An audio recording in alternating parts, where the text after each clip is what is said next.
Ei, zi de la mine.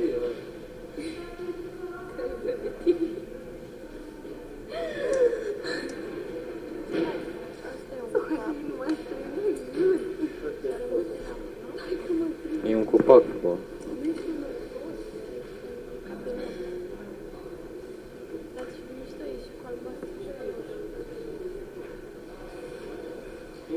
Mă gândesc la tine, la mine, la noi doi. Trezește-te!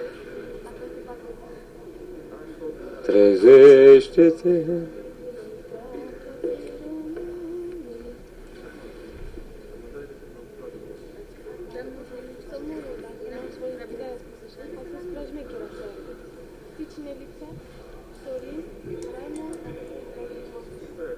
Dar după ce au plecat aici, am exersat cu Iulia, cu Cristina și cu Diana, hai de cap.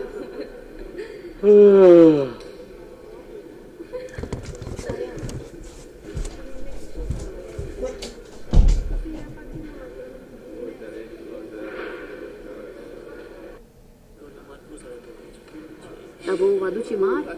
Averori mari? Da, am ți-am zis la 1 kg.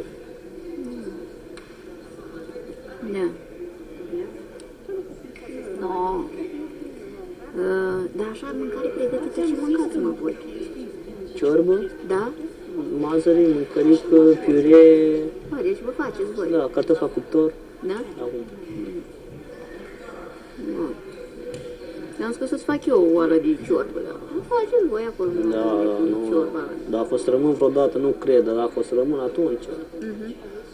Dar nu cred.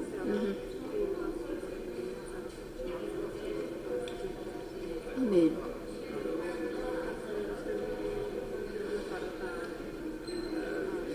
Atât ai grijă și vorbești, mă.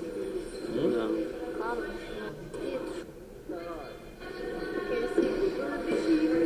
Dar eu știam. Știai?